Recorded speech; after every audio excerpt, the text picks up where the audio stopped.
Thomas Hobbes es el escritor del libro El Leviatán, en el año 1651. Es un filósofo inglés que nació en 1588 y murió en 1679.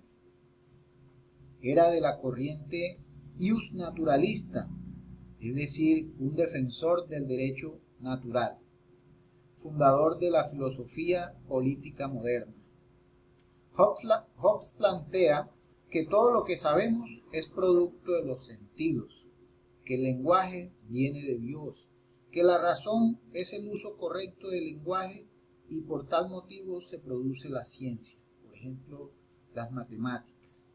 Existen dos clases de emociones, las vitales, como comer, dormir, respirar, y las voluntarias, como caminar.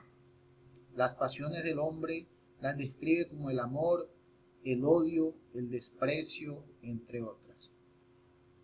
Manifiesta Hobbes que hay dos clases de conocimiento. Un conocimiento de hecho, que es una sensación, y memoria del conocimiento absoluto. Su registro se denomina en la historia, como los hechos naturales de la naturaleza, y la historia civil, que es de la voluntad humana, la cual es constituida en estado, y el hecho de consecuencia o de ciencia. Manifiesta Hobbes que el soberano es la única forma de poder, y cuando dice soberano es el rey, el monarca, el príncipe. Los hombres son iguales por naturaleza. El principal problema entre los hombres es la competencia, porque de ella se genera la discordia y la guerra. Entonces el hombre, por ese temor a la muerte, más el deseo de vivir confortablemente, hace un pacto para formar una sociedad. Y ese pacto para formar una sociedad es lo que da origen al Estado. A este Estado, Hobbes lo llamó Leviatán o bestia, porque tiene la función de ejercer violencia sobre aquel que viole ese pacto.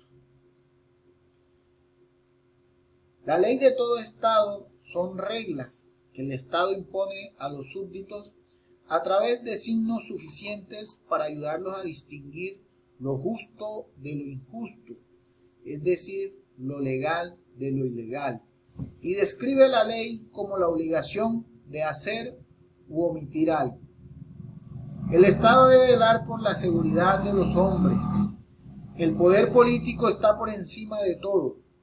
El fin es la protección de la propiedad privada, de brindarle seguridad a su pueblo, y describe la libertad como la ausencia de impedimentos y el derecho como la libertad de hacer u omitir algo.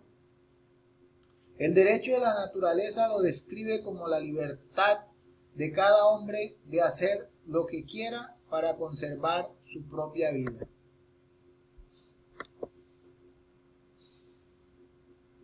Thomas Hobbes clasificó las leyes en naturales, las cuales son aquellas leyes divinas dirigidas por Dios a todos los seres humanos.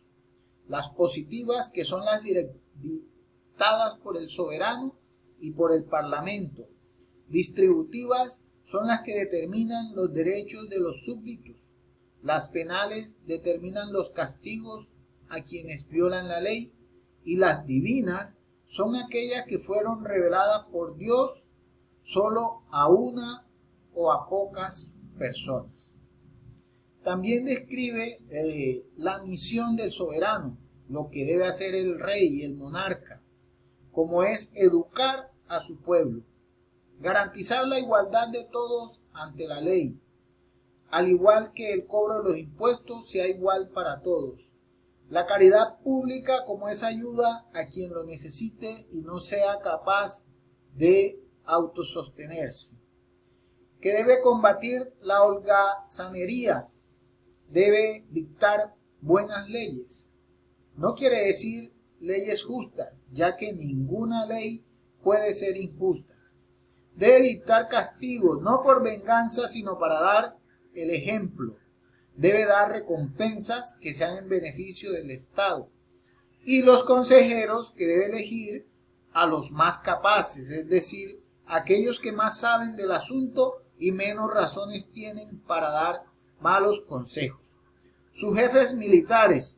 Si el soberano no es muy popular, asegúrese que sus jefes militares sean súbditos fieles. En cuanto a la relación entre soberanos, es decir, un rey con otro rey, la ley que rige es la ley de las naciones, que es idéntica a la ley de la naturaleza.